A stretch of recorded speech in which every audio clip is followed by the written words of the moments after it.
Gracias. Bien, jóvenes, entonces, para poder continuar dentro del proceso que hemos estado revisando de historia y todo lo que tiene que ver con la perspectiva del Renacimiento, esta finalización de la época medieval, el proceso de la Ilustración y demás elementos, reformas, contrarreformas, vamos a hacer un resumen. A ver, ayúdeme, señora Costa, ¿qué vimos la clase anterior?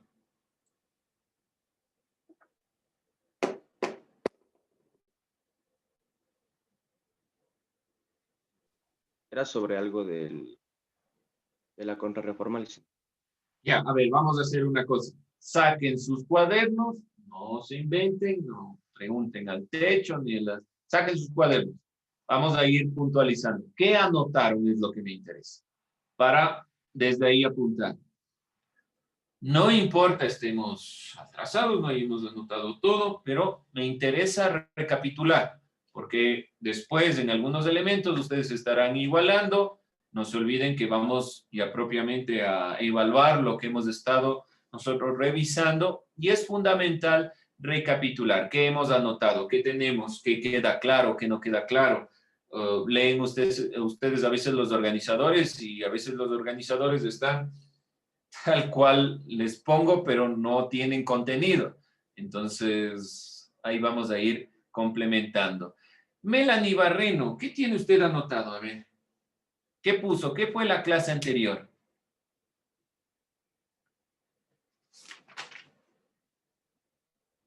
¿De qué se trató?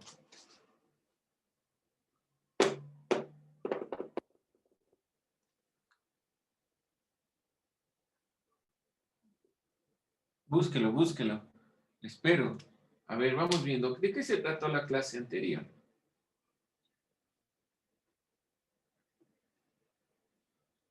Si no encuentran, sean sinceros. Digan, profe, no me acuerdo del todo, tal vez me acuerdo el tema, lo que se acuerden, no hay problema. Sí, no, tal vez, a lo mejor, quién sabe, es posible, es factible. Bueno, Melanie, no hay inconveniente. A ver, señor Barros, ya que estamos por aquí, ¿de qué vimos la clase anterior? No, te está preguntando, Lisa, es que se me puso en Italy. Sí, pero yo le estoy preguntando qué vimos la clase anterior.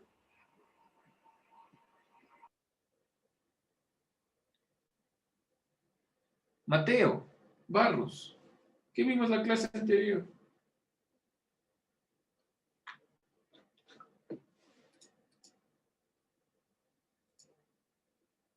El tema, por lo menos el tema.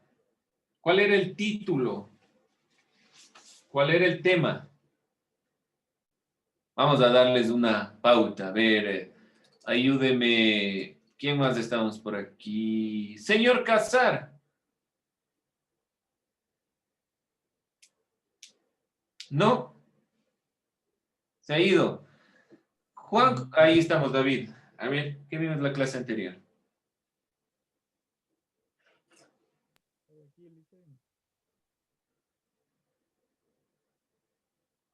Si no funciona el audio, ahí está el chat. Escríbanme, no hay problema. Si no funciona su audio, escriban. Juan José. Sí, dice. A ver, ¿qué vimos la clase anterior? Vimos de la contrarreforma de la Iglesia Católica.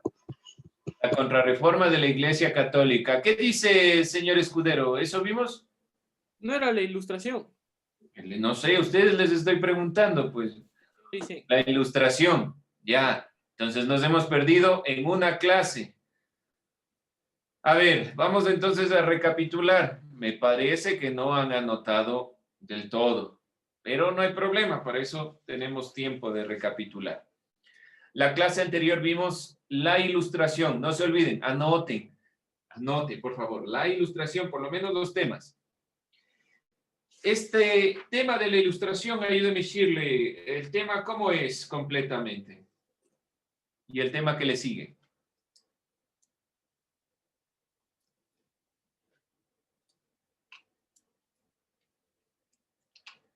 La ilustración. Chan, chan, chan. Ahora sí. La ilustración hace intelectual de la moneda. De la modernidad. Sí. Ya. La ilustración base intelectual de la modernidad. ¿Y el tema que le sigue? Representantes y postulados de la ilustración, racionalismo, empirismo y antropocentrismo. Ya. Nosotros vamos a tomar estos dos temas conjuntos porque ya lo vimos la clase anterior, la ilustración y los representantes de los postulados de la ilustración. No revisamos a los racionalistas y a los empiristas por cuestiones de puntualizar a los ilustrados sobre todo y en el sentido principal de que en la filosofía nosotros hemos hablado y hemos estado hablando sobre Descartes, sobre Leibniz, sobre algunos de los filósofos racionalistas y empiristas. Así que no le he dado énfasis a ese punto, sobre todo por la ilustración. Ahora, ¿cuáles eran los antecedentes de la ilustración? Michelle. No se olviden, clase anterior vimos la ilustración.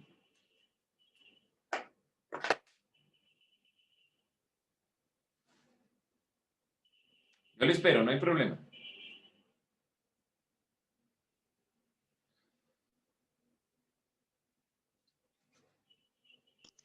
Ya.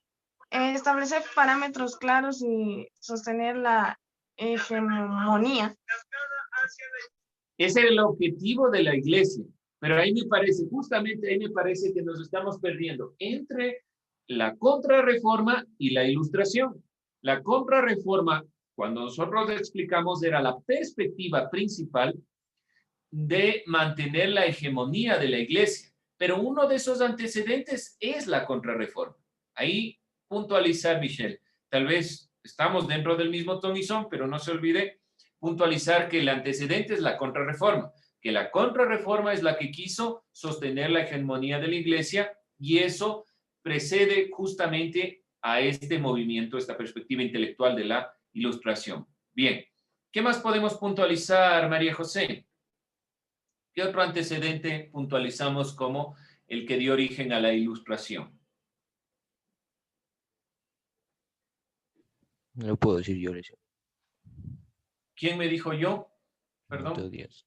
Mateo, vamos. La persecución de la ciencia. Ya. ¿Por qué razón es un antecedente? Ya haciendo un poco, yo preguntándole a usted, porque ya siendo un poco más concretos, ¿por qué sería esto un antecedente? ¿Tiene alguna idea?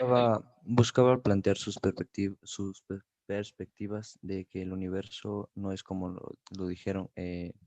O sea, esto había partido de lo que Galileo había dicho, que el universo no era como lo habían planteado antes. Desde ahí empezaron a cazar a ciertos científicos y empezó la Santa Inquisición. Ya, muy bien. Bueno, no empezó desde ahí, eso hay que tener un poco de cuidado. La Santa Inquisición está desde la época medieval, sino que en la Contrarreforma se va a retomar este santo oficio de la Inquisición. Esto no olvidarse.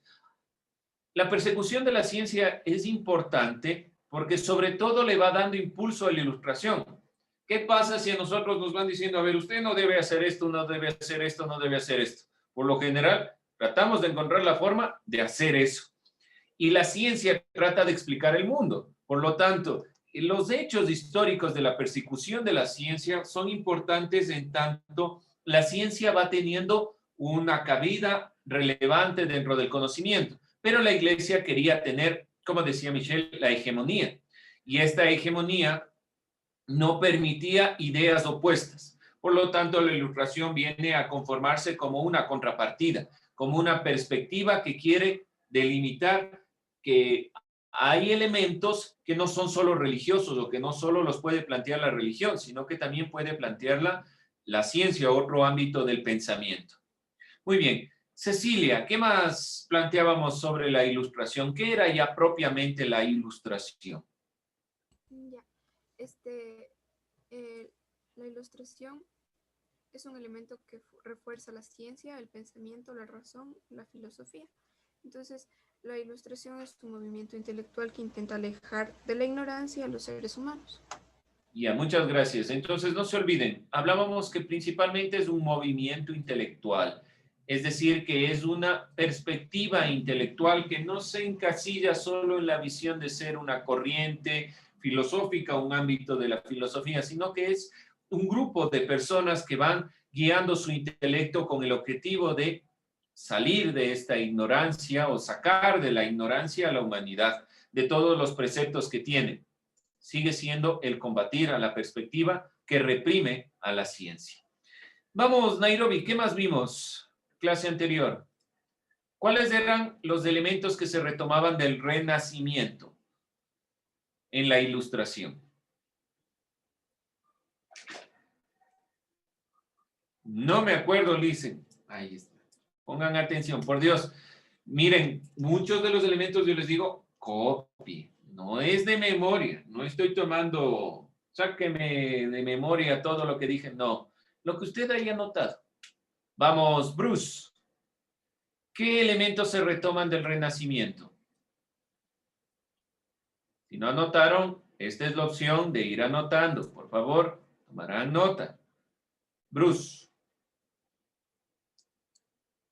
¿Se puede volver a repetir la pregunta? ¿Cuáles son los elementos que la Ilustración toma o retoma del Renacimiento?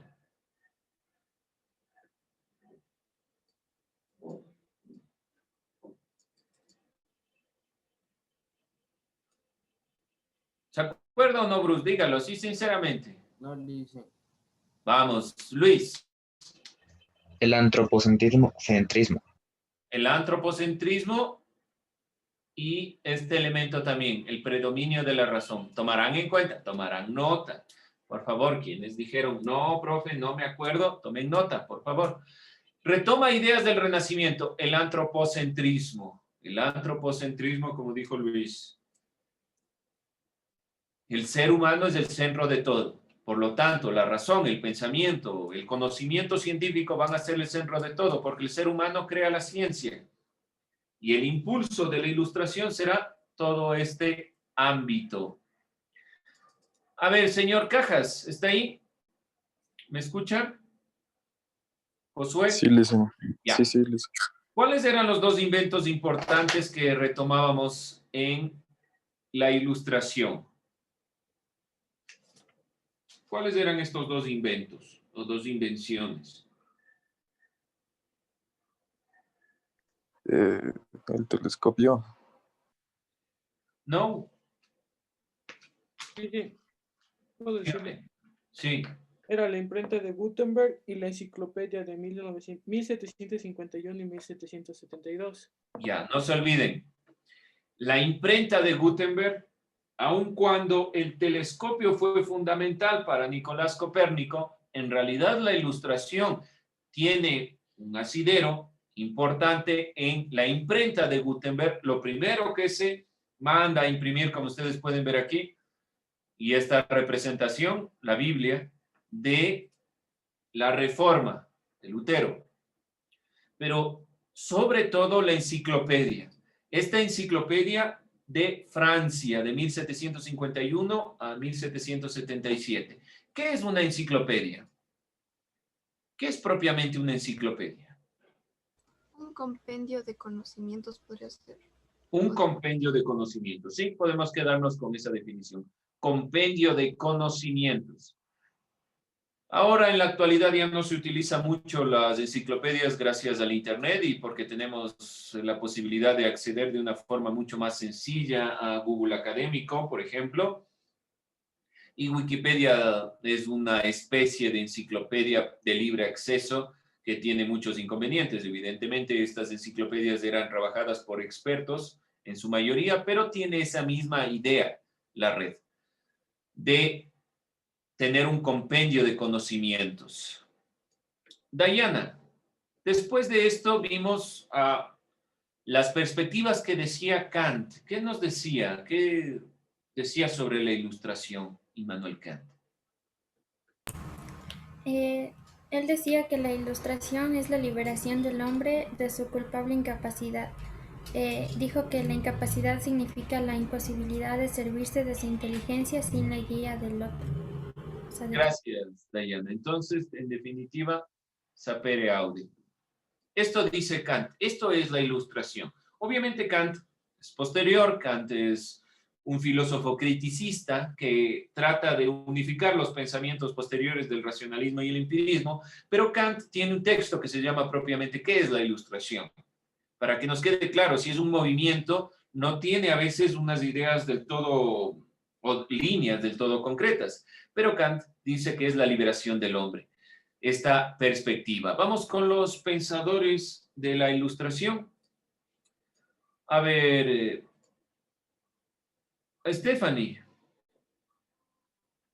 ¿cuáles son los pensadores importantes que nosotros retomamos en la ilustración?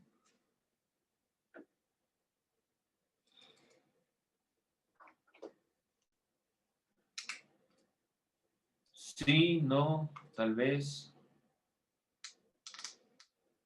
Dígalo. Eso era el estoy buscando. No encuentro, se me perdió. Melanie Salán. ¿Qué pensadores revisamos la clase anterior?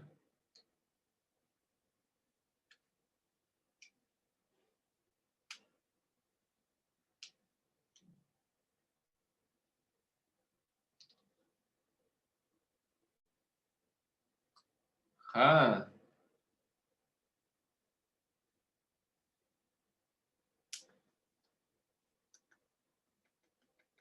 No sé. Ajá. Bueno. Queda, estamos anotando, ¿no? ¿Perdón? Podría ser Rousseau. Ya, ¿qué decía Rousseau? ¿Qué decía Rousseau, Jean-Jacques Rousseau? Decía que la naturaleza ha hecho al hombre feliz y bueno, pero la sociedad lo deprava y lo hace miserable.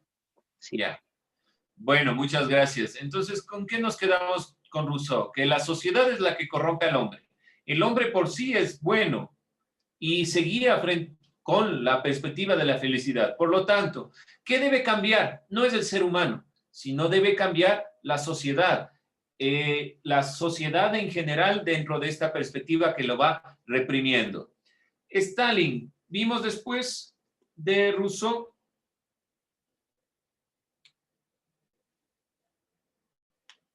No me acuerdo, Lisen. Díganlo, si no, vamos ahí perdiendo tiempo. No se olviden puntualizar, tomar nota. Si no han tomado antes nota, tomen.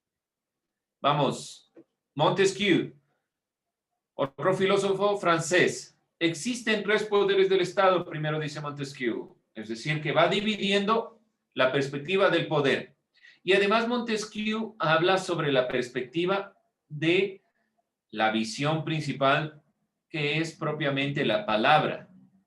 Es decir, que retoma algo de estas consideraciones griegas del lenguaje, del hablar, de la retórica, y que propiamente debe guiarse todo el ámbito del Estado en la consideración de no un poder hegemónico, sino de la libertad de opinión, de la libertad de criterio, que cada uno de nosotros, cuando escuchamos algo, también somos parte de esta consideración.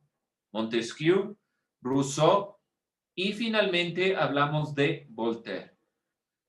Mariú, ¿qué decíamos sobre Voltaire?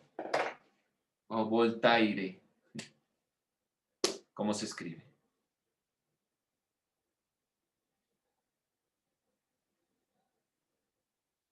¿Está ahí, Mariú? Diga sí, profe, no, profe. A ver, le leo en el chat. Bueno. Anotarán, por Dios anotarán. Verán que estoy recapitulando por una razón. Voltaire, opuesto a la censura y al despotismo, plantea la perspectiva de la libertad de opinión y opina o plantea que la pasión de dominar es la más terrible de todas las enfermedades, que la perspectiva debe ser la opinión, el criterio de diferentes puntos de vista. Hemos puntualizado estos tres pensadores. Puede quedarnos algunos otros, como por ejemplo Thomas Hobbes, que es otro pensador importante, que se plantea desde el ámbito del empirismo o de la ilustración también, pero sobre todo estos tres pensadores netamente ilustrados han influenciado, y por eso yo lo retomo, a las perspectivas principales del tema que nos compete revisar. Nos hemos demorado y no hay ningún inconveniente con demorarnos al tomar estas consideraciones, pero por favor, tomen nota. Yo me demoro el tiempo que sea necesario siempre y cuando podamos tomar en cuenta los temas. Ahora, ¿por qué es importante y por qué razón he retomado estos pensadores? Porque son los que han influenciado sobre todo al tema que sigue. Revolución Francesa.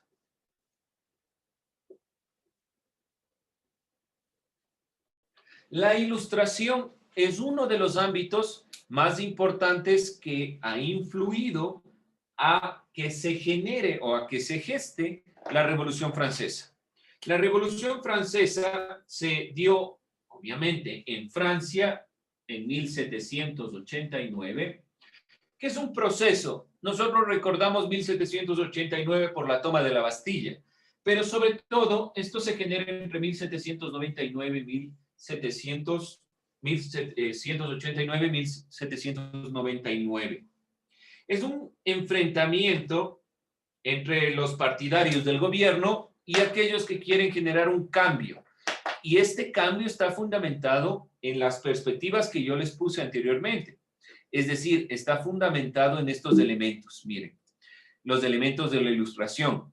El hombre es bueno, el hombre en la sociedad es lo que le deprava. Primera consideración de crítica al régimen monárquico de Francia de la época. Otra consideración, res poderes del Estado. No podemos mantener solo al rey como el poder hegemónico. Otra consideración, la censura y el despotismo son lo más grave que tiene. El espíritu humano debe ser la libertad, no la dominación. Otra crítica a la perspectiva propia de la monarquía. ¿Qué quiero decir con esto? Que principalmente la Revolución Francesa está planteada desde el criterio de la ilustración. Aún así, la independencia en los países latinoamericanos tienen influencia del pensamiento ilustrado. Y el pensamiento que nosotros hemos visto a los tres pensadores franceses, los hemos retomado a ellos y no a los otros ámbitos, como les decía, a los otros pensadores, por esta influencia, porque nos permite introducir la Revolución Francesa. ¿Qué es propiamente una revolución? ¿Qué entendemos por revolución? ¿Qué será revolución? Podemos buscar en el diccionario revolución. ¿Qué es revolución? Así rápidamente, para no terminar tan tarde, vamos puntualizando rápidamente. ¿Qué es revolución? ¿Qué encontraron? ¿Qué se entiende? ¿Alguien algún criterio? Revolución. Un cambio social. Ya evidentemente esto genera un cambio social. ¿Qué más? ¿Alguien más? ¿Otro criterio más? Revolución. Revolución viene de la idea de revolver. Si hacemos huevos revueltos, ¿qué pasa? Todo se entremezcla. Es decir, que la revolución es un cambio social, pero cuando las bases van entremezclándose hasta generar un equilibrio, una equidad. Por eso es que aunque yo les veo que se ríen, porque el profesor, ¿de qué estará hablando? ¿Cómo habla de huevos revueltos a estas alturas en historia? Tiene ese mismo sentido, que justamente se cambia la estructura de una forma rápida y violenta. Que los de abajo puedan estabilizarse con los de arriba y que no exista esa división. Burgueses proletarios, los de arriba, los de abajo, como quiera que se llame, ¿sí? Es decir, que se revuelve. Es la misma perspectiva. Yo sé que les parece gracioso, pero es la misma visión, la misma idea de revolver. Por eso revolución viene de la idea de revolver, de cambio, de un cambio rápido y violento, de un cambio estructural, de un cambio en el sentido propio de que yo voy de las clases sociales que son las oprimidas, que generan el cambio, puedan integrarse a todo el proceso social. Eso es propiamente una revolución. Podemos denunciarlo como un cambio en sentido amplio, pero un cambio rápido, violento, estructural, de toda la forma, no solo, por ejemplo, porque nosotros hablamos de cambios y podemos decir, va a haber una reforma a la Constitución, es decir, vamos a parchar algo que no estaba bien estructurado, por decirlo de alguna forma. No quiero decir que exactamente signifique eso, pero por decirlo de alguna forma. Vamos a parchar algo que tal vez en el contexto estaba mal. En cambio, una revolución no quiere eso, no quiere parchar algo, quiere cambiar todo, quiere revolver todo y comenzar nuevamente. Comenzar desde otra perspectiva, cambiar el modelo. Y la Revolución Francesa es uno de los ámbitos que más evidencia esta perspectiva de cambio, de revolución, de cambiar toda la perspectiva de los reyes y acabar con esa monarquía y comenzar un Estado democrático. Nosotros ya hemos visto esto de la revolución en los ámbitos de ciudadanía y estaremos puntualizando la siguiente clase de forma rápida los elementos más relevantes de la Revolución Francesa. No se olviden pensar siempre a esta Revolución Francesa como un proceso. Este proceso que inicia con el llamar a la Asamblea de los Estados Generales por el rey Luis XVI, quien trata de solucionar el problema económico y político que tiene el reinado y que al final termina con la ruptura del reinado, generando un cambio fundamental. Bien, vamos a terminar ahí la clase. Si podemos apagar el video, con esto cerramos este tema y hemos recapitulado sobre todo.